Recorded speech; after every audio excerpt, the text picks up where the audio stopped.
All right, now we're back for another episode of the Lakers Fast Break podcast.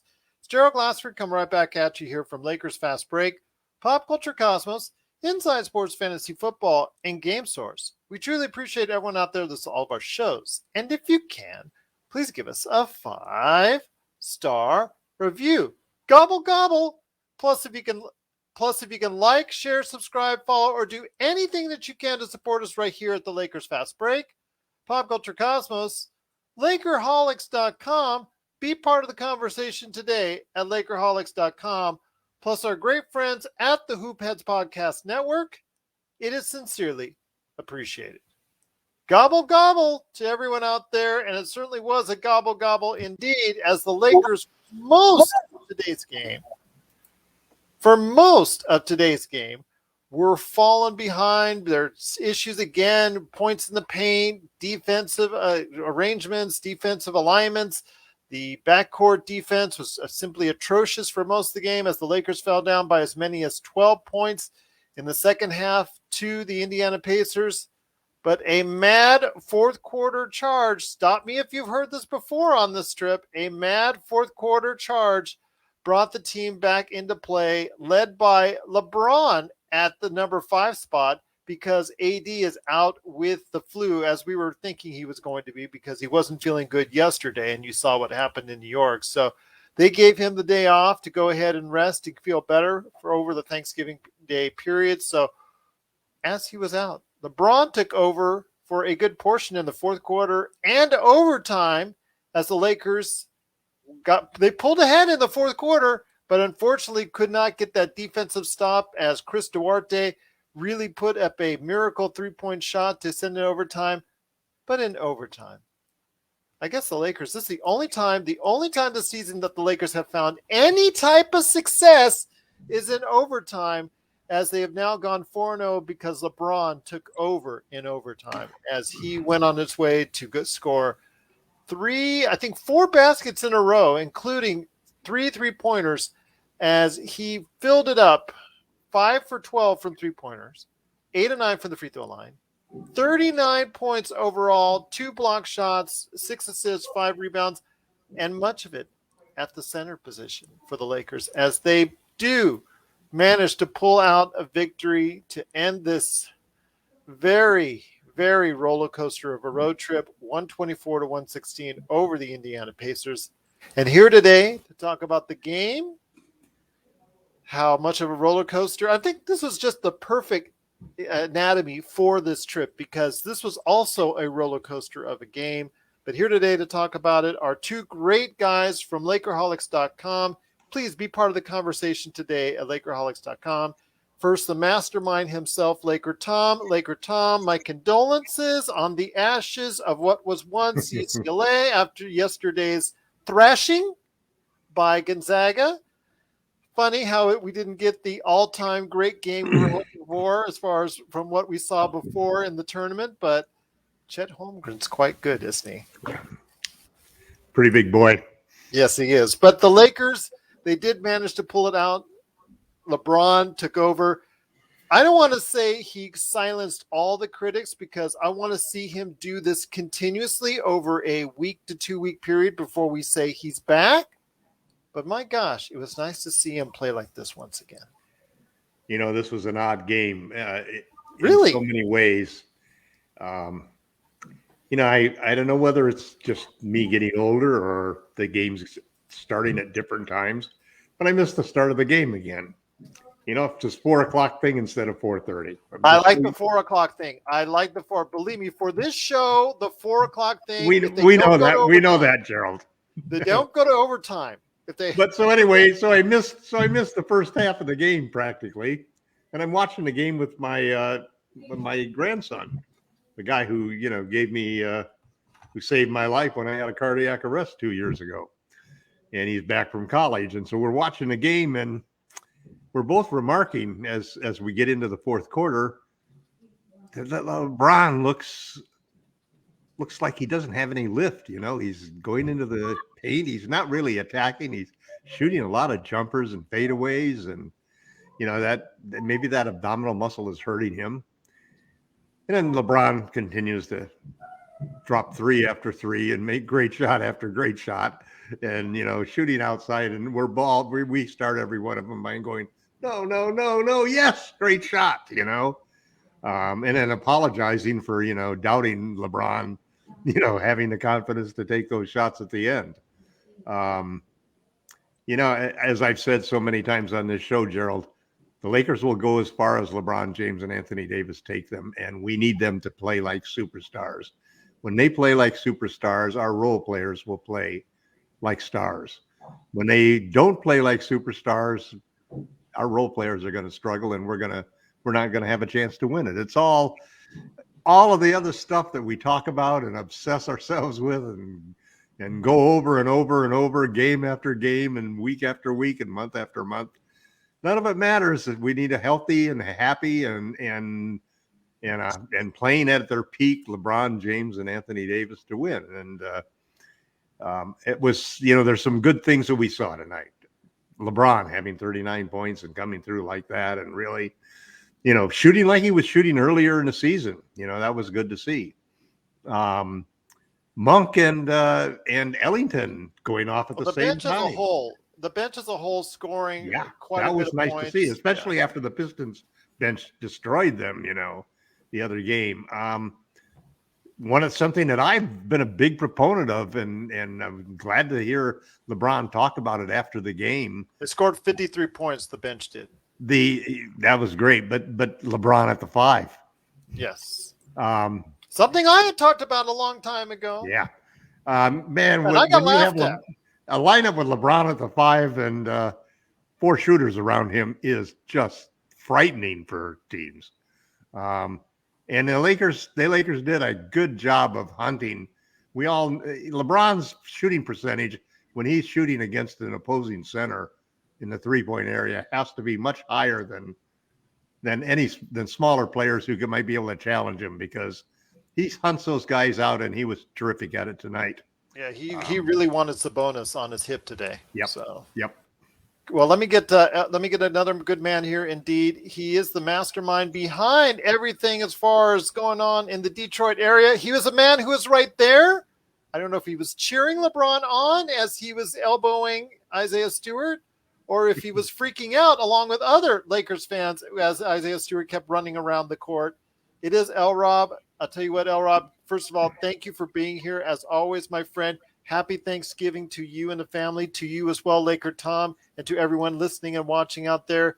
But it is a game to be thankful for, because LeBron took over when we needed him the most. Yes, he was spectacular. So, well, happy Thanksgiving to you too, Gerald and Tom. It's great to be here. I was at the game at the Little Caesars Arena, so it was pretty exciting. It's always good to see all that purple and gold in your hometown. So we were looking. Watch out for those closed fists from LeBron, though. Yeah. People. That's one thing when Pistons fans complain. I was like, look, this crowd is normally lethargic. You got an energetic crowd. It's normally not sold out. You got a sold out crowd. Be happy. Enjoy it. It forces the other team to play their best. They're at their best because, their fans are excited. So when the Lakers come to town, it's a show. So, but anyway, back to tonight's game. Yeah, that was a refresh, energized LeBron James is dangerous. So it was just a joy to see him in total control tonight. Yes, I would like to see him get to the basket more.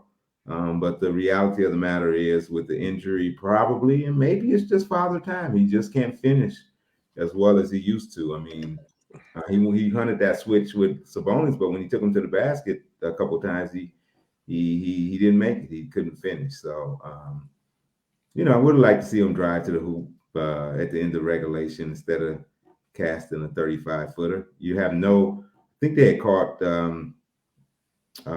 Indiana in a lineup without Turner on the floor anyway. So it's like he could have just went straight to the rack and no one would have stopped him. But there's something about hitting that 3 hitting that long jump shot at the buzzer that players love. So they normally want to pull up and take that long shot instead of getting to the rack.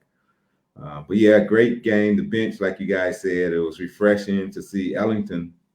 That's the one thing us Lakers fans, we've seen a history of shooters come to the Lakers and not shoot very well. The one thing that they can do well. So he's a shooter. So it's good to see him shoot like he's capable of tonight. And Monk is consistently, he's been pretty consistent in doing what he does best. So that was good. Like LT says, when the Lakers superstars play great, that's the only way the Lakers has a chance to be successful this year. It's been a tough beginning of the season, despite having probably the weakest schedule. And boy, I'm just looking at the schedule. I'm wondering, like, when are we going to start playing some tough games? I mean, we got Sacramento, the next 15 aren't that tough, really. Again, and then, boy, at some point we'll have to pay the piper. Yes. Yeah. But I will say, until it gets to the point where we talked about this, LakerTom, I think you and I did, or was it Jamie? I'm not sure, to the Dallas game. I think right now, to the Dallas game, the Lakers have a chance to get well. They're right now 10-10, but they do have a chance to get well, get better, and get on the right side of things over the course of the next 2 weeks, per se, until they reach the game against Dallas. So hopefully everything will be a lot better by that time. V. Garcia is in the chat room. He saying that it looked like he was LeBron. Hey, LakerTom saying hello to you out there, V. He said that he thought LeBron was expecting the calls way too much. And I know there was a couple times where, of course, it's the usual LeBron gets hit. He's not going to get the call. But he looked like he was looking for the calls way too much when he took it to the basket instead of focusing on finishing strong. I agree with you. But I also think it would be better as well if THT, who has been really disappointing as of late in this past week, he has reverted back to his former self where he just can't buy a bucket on the outside. And when he takes it inside, he can't finish. And this is something, again, that I was very worried about seeing. And I was hoping for some better turnarounds. But obviously, right now, that's not going to be the case. So he really didn't showcase, unfortunately, LakerTom very well in front of Indiana. So you might as well kiss that Miles Turner trade goodbye on that just one. One game, Gerald. It's just one game. We're not going to judge things. You're supposed to play well in front of the team you want to. I mean, Miles was 1 for 5 on a 3-point shot. So how much defense does he give you? That's something the Lakers need us, and that's something I want to ask you, LakerTom, and I'll come up with you, LRob, next. Is the perimeter defense leading to a lot of points in the paint, layup after layup? You know what? I know everybody out there, or virtually everybody out there that watches or listens to the Spectrum with Bill McDonald. Mm-hmm. And they're okay for what they do. I'm not exactly in love with them. But I think you should go out of your way to listen to the radio with John Ireland and Michael Thompson, because those guys. It's hard to synchronize it with the screen. I understand that, but if anyone out there listens to them, they are definitely worth their time. Yes, they're a little bit of homers like all these other announcers are, but they're more real. They will tell you when the team is not playing well. And tonight you could really tell in the vibes of John Ireland when he's calling it about how the Lakers could not find any consistent perimeter defense, which led to layup after layup after layup by guards. LakerTom, it's still an issue. It's still a concern. And we're not even talking. Hold on. Let me finish. We're not talking about the back end with LeBron at 5. LeBron at the 5, you're expected to go ahead and, you know what, we're going to give you layups. We're going to go ahead and, have some issues as far as in the paint. I get that. We're talking about when you have DeAndre Jordan and when you have Dwight Howard in there, and you're still giving up all these baskets. Well, part of the problem is that what you give up to the defense is dictated by the kind of defense that you want to play. Frank Vogel's defense is very simple. He believes in chasing people off of the 3-point line, forcing them to attack the basket, and he funnels them toward his big men because he wants to protect the rim. And as a result, we don't stay in front of guys. We trail guys over pick and rolls. We don't switch. We're trying to switch a little more now because they're searching for different options as well as playing the zone to combat the fact that they don't have the perimeter defenders as they did last year. But even last year, guys were constantly getting beaten out at the 3-point line, and it's because we don't want them to take those 3-pointers. We want to make them beat you on the dribble, get into the paint, and that's why we're not, we want to stay tough in that sense, and we want to play physical that way. Well, the problem is that you got to have centers that can finish the job. And if you only have one of them on the court, which is Anthony Davis, generally teams are going to work him to the exterior. They're going to work a play where they get a switch on him, so he's out guarding some guy on the perimeter. Then he's not going to be in there to block the shots. And it's all a part of team defense and the fact that it is a team defensive scheme that plays it a certain way. I'm thinking that what we're seeing the Lakers do more of is to switch everything so that you keep people in front of you all of the time, and you don't run into those problems as much. And that was the switch everything type of defense that we played in the bubble with AD at the 5 and AD at the 5 being able to switch on, or LeBron at the 4. Those two guys being able to switch at 5 positions was really the crux of that defense. So for some reason or other, we can't seem to get both of our superstars on the same game, No. But at least we're learning here and there how to win without having all three. And I don't know whether that's good or bad, because we still have to figure out how to make all three of them together work, but we're making small steps in progress, and that's all you can ask at this point in time. Now, hopefully we go home. It still seems like Ariza and Nunn are a ways away. It sounds like maybe they're like Klay Thompson, Christmas type of. Well, I don't even know why they're traveling with the team if that's the case. If you're that injured, stay home, get healthy, work out with the staff that's there in Los Angeles. Well, but Ariza's been okay to practice. Nunn, I haven't seen Nunn. I've seen shots of Ariza shooting. I haven't seen shots of Nunn shooting. So, we're going to make moves at the trade deadline, but the trade deadline is not till February 10th, and Horton Tucker can't be traded until January 15th, and nobody else could be traded. None of any of those guys we signed can be traded until December 15th. So between now and December 15th is a lot of games, and it doesn't look like we're going to get back any of these players that we're missing, and maybe Reeves possibly could be the only one, I think. So, I think Frank is doing a good job of trying to figure out some different ways that we might be able to win. I like seeing LeBron at the 5. I like seeing Monk and Ellington start scoring together. That was a nice combination. You had a change there for a period of time where you could really sense the fear that they had of the Lakers 3-point shooting. And that's a rarity for us. It's usually like, go ahead and shoot, it's the Lakers, back off and just clog the paint and let's let them fly away with brick after brick. Tonight, even Westbrook shot 50% from 3. Yeah. And that's something actually shot 1 or 3, 33%. That's actually above his percentage, to tell you how bad it is right now for him. He actually didn't shoot well. I think he's playing really well. No, he was aggressive. He was aggressive. In perspective. I'm keeping the feelings perspective. 5 of 15, not good. 1 of 3, not good. 9 of 11 at the free throw line. That's good. Very good. Kept it down to four turnovers, only 4 turnovers, which, okay, we'll leave it at that. Triple-double? Yes. So we'll give him that as far as is concerned, because he did have a solid enough game with 20 points, 5 assists, and 7 rebounds. And again, he mainly did not hurt you when it needed the most. That's the thing, because he has a tendency to do that in these games, but did not make those critical mistakes coming down the stretch. What'd you say for his assists and rebounds? Assists and rebounds were 5 assists, 7 rebounds. So no triple-double today. I thought he had a triple-double. That's weird. Nope. LRob, though, I did want to get with you on this real quick.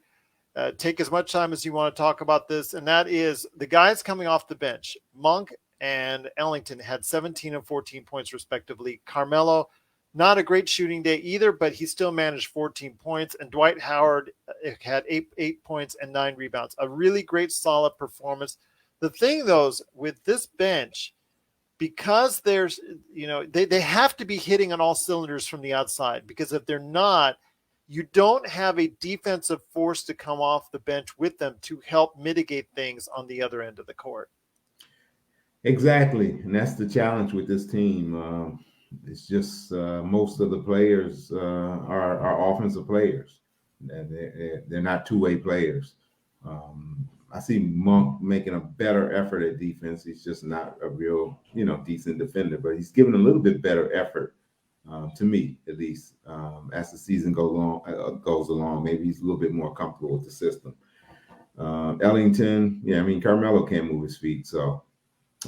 That it is what it is on defense. That's why it's imperative that we make shots and we be very effective offensively, because this is just not a good defensive team. The only hope is that they get on the same page where they can become mediocre defensively and not just bad.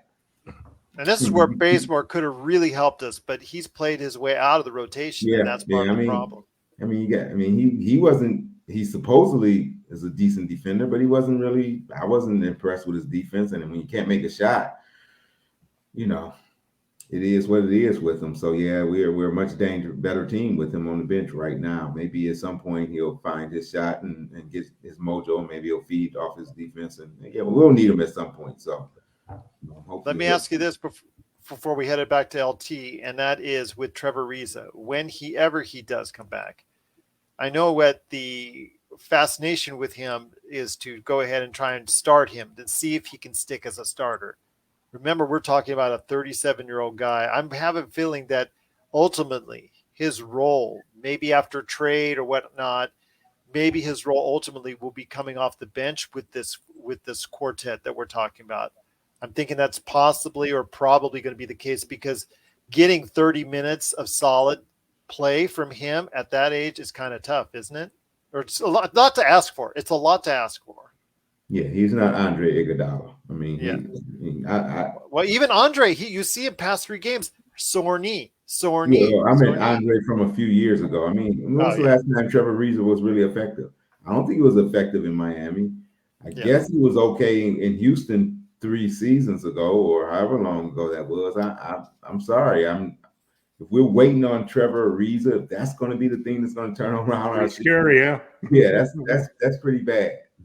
That's pretty bad. I look at Trevor Ariza as a guy, a vet that can come in 15 minutes here, a guy that you can count on to be in the right spot, and occasionally, he'll knock down some threes and he'll get on a good streak. But he's going to be a 15-minute, 18-minute, 20-minute a guy. He's not CJ Tucker. He's not going to be out there playing solid defense, playing 38, minutes, 35 minutes a game at that age. So, but we can use anybody for injury prone too. So we need somebody 6'8", 6'9".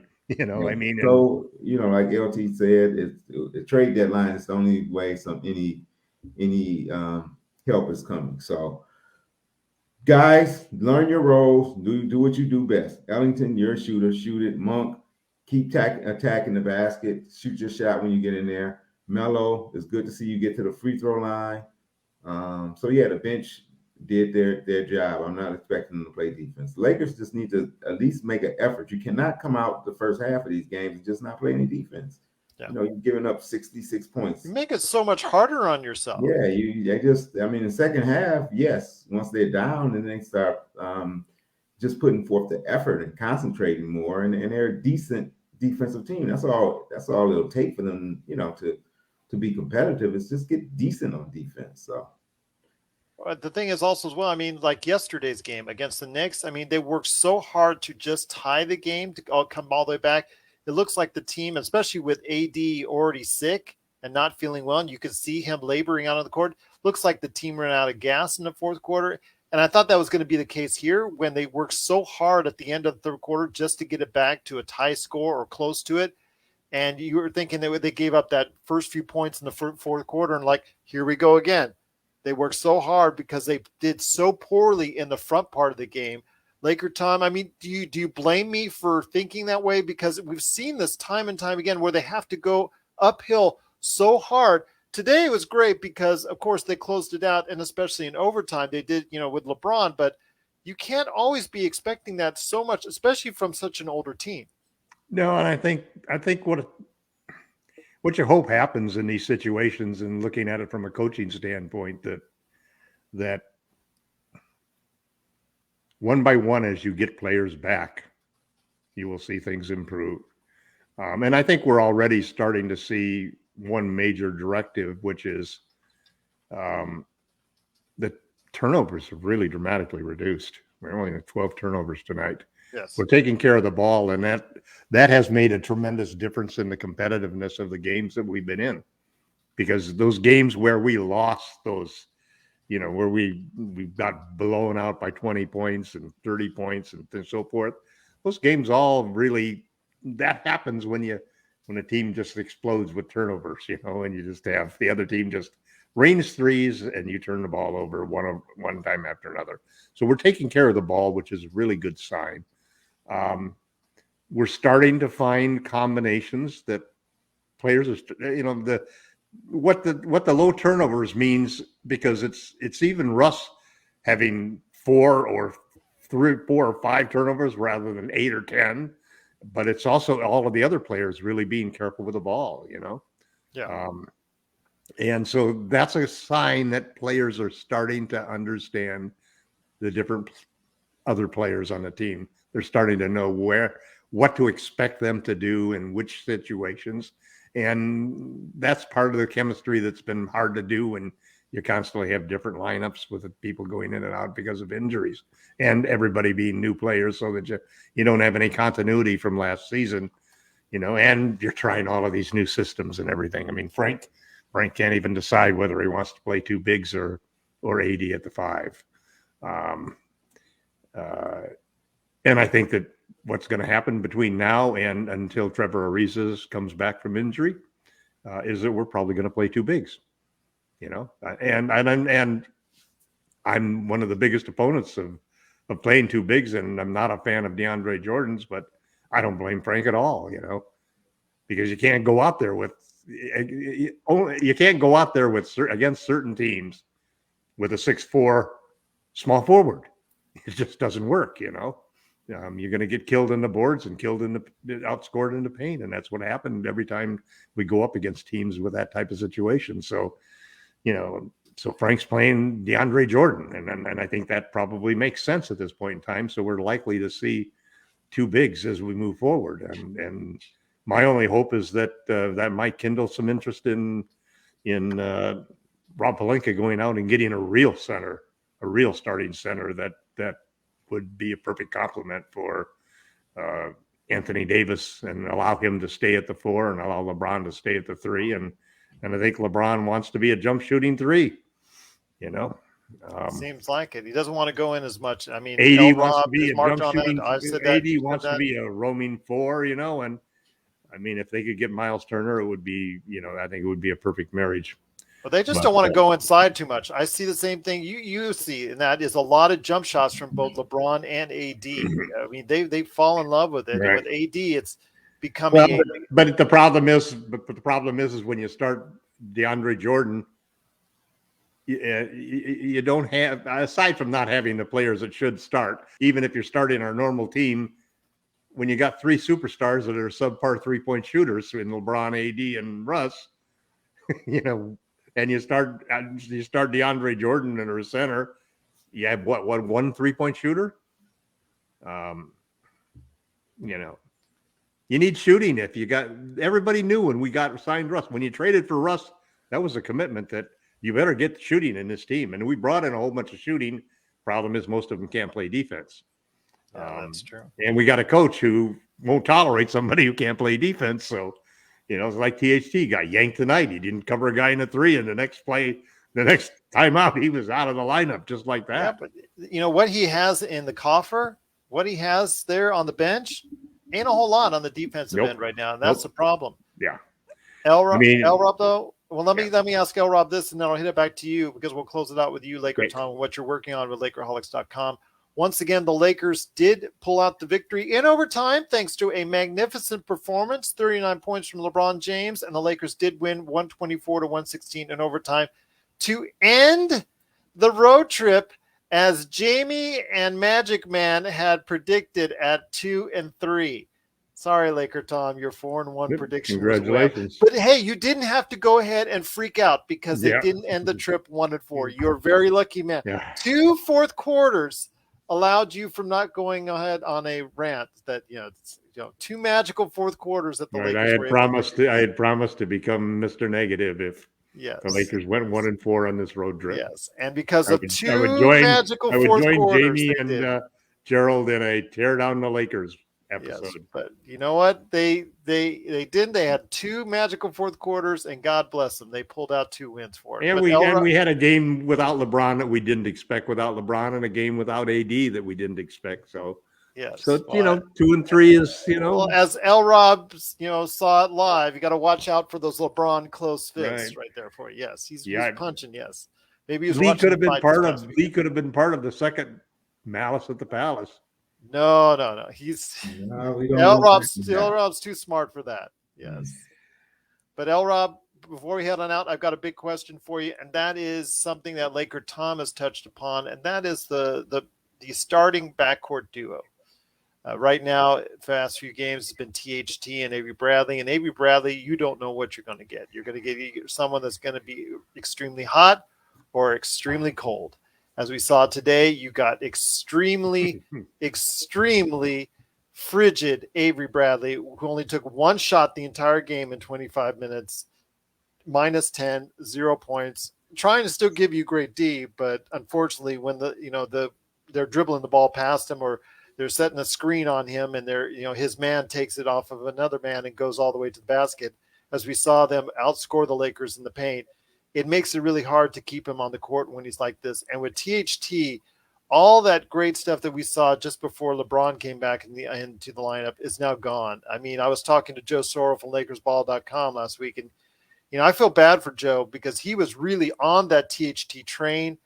And after all these games now, yeah, and you see now, it's just not even the same. But I want to hear your thoughts on what the Lakers can do to get. I was ready to trade him for Kyrie.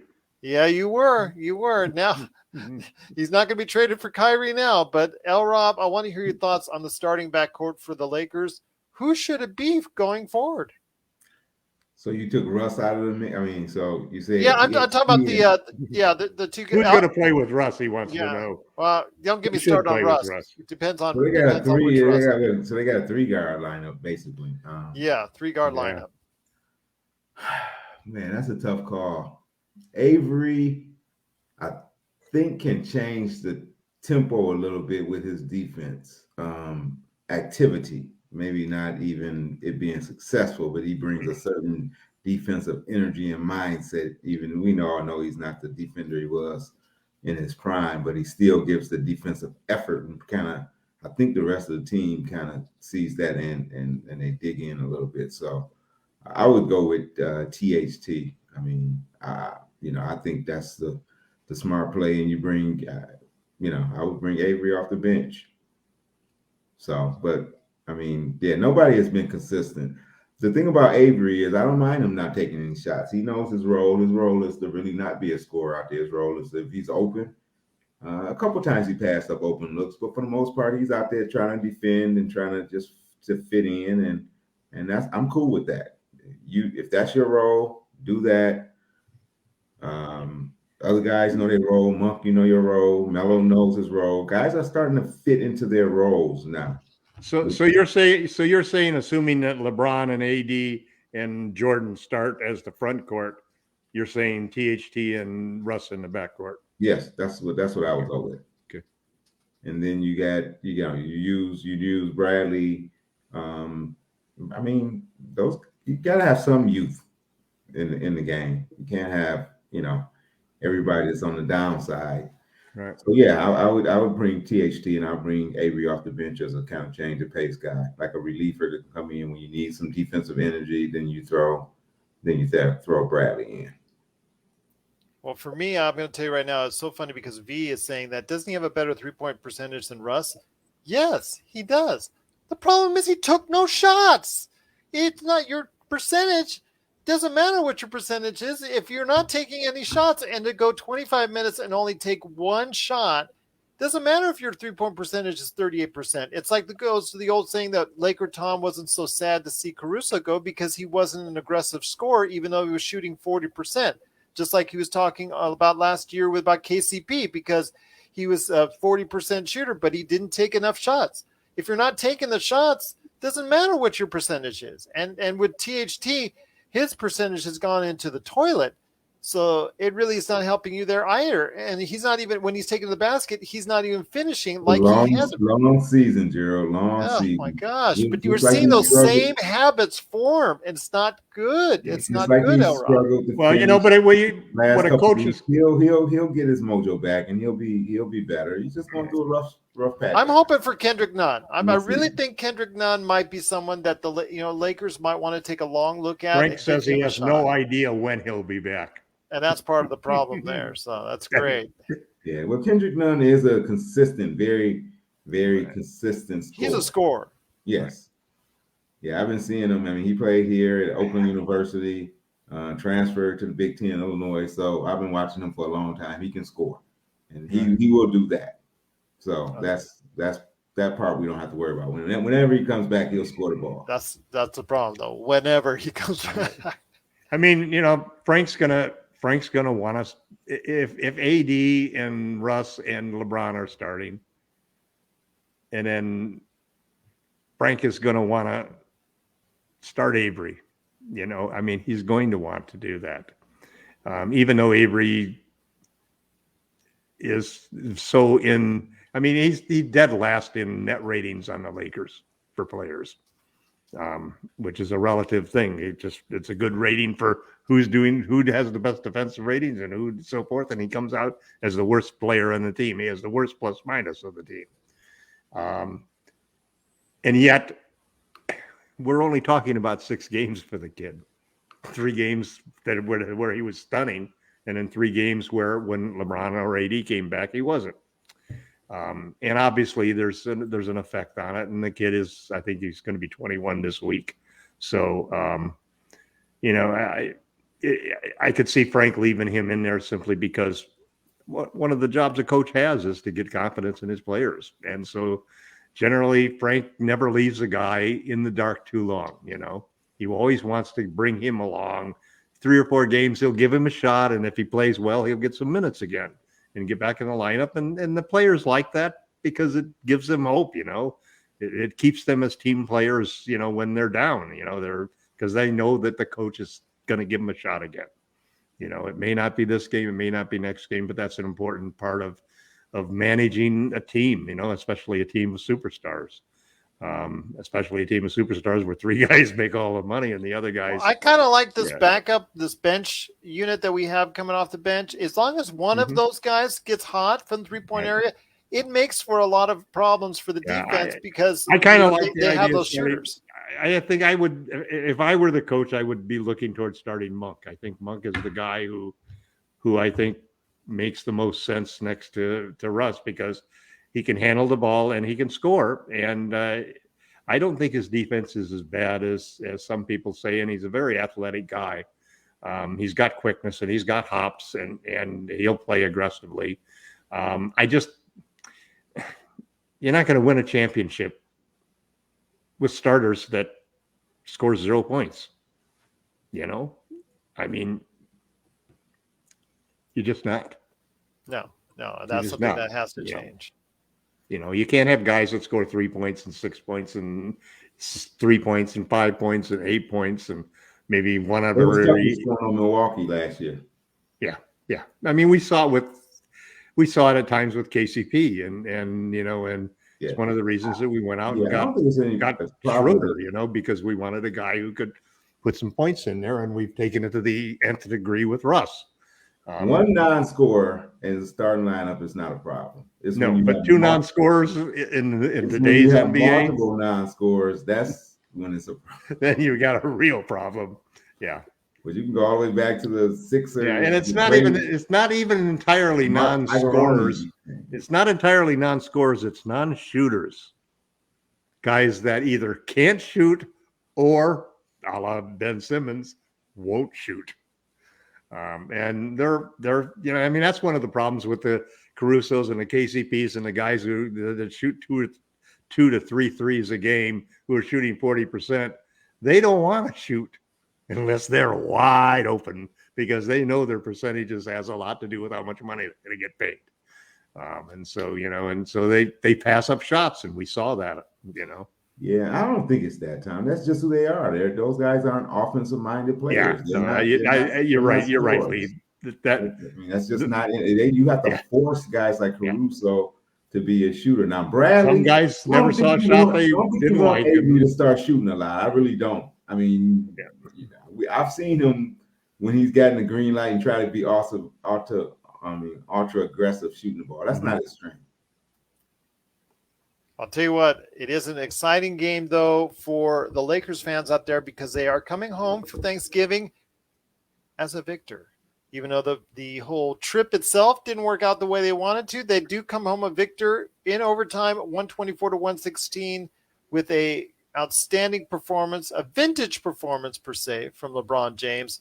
Hopefully we will see more about it so he can finally quiet those individuals that have been voicing a lot of their concerns. I mean, from the press, media, fans, we've been hearing it nonstop over the past couple of weeks about how old LeBron is. So hopefully we will go ahead and see this turn around, and people will start remarking about how good he's playing over the next few weeks. Again, the Lakers do have a somewhat easy schedule over the next couple of weeks, and hopefully the team will go ahead and be strong because of it. But I want to go ahead, Laker Tom, before you head on out, what you've got cooking at Lakerholics.com. And then after that, as we close out the show, LRob, please let me know what you're thinking for the Lakers and being thankful for this holiday season. But I'll start with you first, Laker Tom. I think I'm looking at what we can do, what we can do at the trade deadline. And the big thing that I've been considering is whether or not the Lakers should go after a stretch five center or a bigger wing 3-and-D defender. And so I've got an article coming up tomorrow that basically has 3 stretch fives and 3 big 3-and-D defenders that the Lakers should be looking at. I think for sure that they're going to make a big move at the trade deadline. I think they have to get bigger. I think that, like Elrod said earlier, the scariest thing to think of is that the only thing we got coming down the pike to help us handle all of these bigger teams that are killing us on the boards and killing us in the paint is 37-year-old Trevor Ariza. That is really scary. I'll tell you what, check out what he's doing at Lakerholics.com. Be part of the conversation, because Laker Tom is always monitoring the conversations and putting in his good thoughts at Lakerholics.com. Also, another guy who goes and shares his thoughts at Lakerholics.com is LRob. And LRob, again, my best to you, Laker Tom, you, LRob, for a happy and safe Thanksgiving. V. Garcia, who's out there saying, LRob, keep it 100. Got nothing but love for you, LT. Gerald, you're kind of okay too. I'm kidding. He says, V. Garcia says, Laker Tom, you're my guy. But LRob, thank you so much again, as always, for joining us. By the way, V. Garcia, always go with the XL for the jersey. But LRob, any last thoughts from you on the way out, my friend? Yeah, I did have one question for you guys, because Sure. You guys may have caught the post game. Did they say anything about, did LeBron mention what that fan did to get the? Oh, the one that, yes, because he was in was it fourth quarter / overtime? They started getting a little bit chippy on the front row or near the front. On the sidelines. The fan got tossed out. Yeah, at least one individual got tossed out, but I don't think think words and gestures was what I heard. Yeah, what did they say? smack talk. Obscene words and gestures. Yeah. It was, I guess, in racist tones. V. Garcia is reporting. V. Garcia is telling us that it was of a racist nature. So that's definitely unfortunate, and definitely do not want that a part of any NBA game. because it would have been loved to. It was a couple. He was saying. Yeah, it was a couple. Yeah. And I think it was the woman more than the man, just looking at their expressions when they got tossed. But man, I would have loved to see them stay to see LeBron bury all those threes and just kind of mock him again. But So that's a guy. You give him that extra kind of motivation. This is what happens. So definitely well done by LeBron. And please, fans out there, there's no need for this. No need for that garbage. Absolutely, do not bring it. If you want to even think about doing that stuff, don't come to the game. Especially if you can afford a front row seat, for God's sakes. And there might be kids around. Is this what you want to teach kids to act like that, to say those words? How are we going to get better as a society? I mean, really, come on. Yeah. So what I'm thankful for and what I'm looking forward to just watching and enjoying LeBron James. I mean, it's when LeBron decided to choose the Lakers. He's made the Lakers relevant again, and when he's playing at a high level like this, he's fun to watch. So I'm gonna just enjoy LeBron. It's good to see Carmelo having a resurgence, especially at the home games. It seems like he can't miss at home. So, I'm kind of just enjoying those guys and see how they're riding the wave as these elders in this season. So. Well, I'm very thankful now that LeBron played as well as he did, and it was with all that type of bad stuff that's going on there, that's just unwarranted. And I know there are certain places of the country that have that kind of reputation for that kind of stuff, and it's not warranted. It's not warranted anywhere for those kind of words and kind of verbiage. So please, fans, if you want to just go ahead and say that kind of stuff and think it's okay, you know what? Not only are you getting ejected. Not only are you probably getting banned from ever attending another game in that arena again, you're doing everyone a favor by just not showing up at all. Just don't show up. Don't come on. Don't even worry about coming to the game if you're going to bring that kind of hate. It's great to be a fan and say boo and cheer and talk a little smack about LeBron's game. He's old or he's washed or anything like that. That's within bounds. But when you start going out of bounds, you know what? You get what you deserve and you reap what you sow. So I'll tell you what, I'm tired of it, Lee. I'm tired of it. You want to come to the game. If I took my daughters to the game, they got to hear this stuff. Right. What are we teaching? It just, you think you can get away with that stuff. This is 2021. You cannot. Somebody's got a cell phone. Somebody's got a mic. Somebody's got a TV camera. Somebody's got something there that's going to record what you're doing. So it's just really absolutely stupid for you to go ahead on that stuff. So I appreciate V. You know what? Russ walked over. Of course, Russell Westbrook walked over and talked some smack. And you know what? Do I need a Dudley jersey to make myself feel better? All is good, my friend. All is good. Donate. How about a nice donation to a charity of your choosing on this Thanksgiving holiday instead? Save the money for the Dudley jersey for that. That's an even better choice. But I wish. Should we start a page for you, Gerald, so that we can get people to contribute? No, just go ahead. Just get you a Dudley jersey. Always, you know what? Like I said, I would divert all the funds over to a good charity of your choice, the Lakers' choice. How about LRob's choice? There you go, to a charity of his choosing. There you go, indeed. That would probably be even better. If we based it off the value that you and V Garcia have for Dudley jerseys, they're probably going for like $10,000. Well, LRob would be, there is a theory. There is a theory that one of the reasons why we're 10-10 at this point in time is because we didn't re-sign Jared Dudley. Oh dear God! I mean, we need to end this show now. We need to just the vibe in the locker room. I I there's always been a Tom vibe has already of confidence. I think Tom has already had some cognac. Gerald is done. Maybe something. LeBron was angry because he wasn't brought back. AD was angry because he wasn't brought back.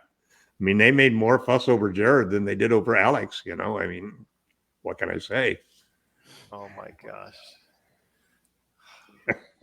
Rob, is there that one guy when the family comes? Is there like cousin or uncle that comes over and just has way too much to drink and too much to eat of the food and just starts saying all these babbling conspiracy theories, and you're just like, okay, that's the weird uncle you don't want to come over. Do you ever have that? I think it's one of those in every family. So okay, the problem when you start having multiple people like that, that's when it's a challenge. Okay, well, we have multiple on this board with B. Garcia and LakerTom, so I don't know. We'll see. But I'll tell you what, guys, it's been great having you on. Again, Happy I want to wish, Thanksgiving, everybody. yes, Happy Thanksgiving, guys.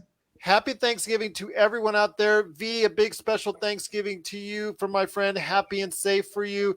Happy and safe Thanksgiving to everyone out there, the Lakers Fast Break family.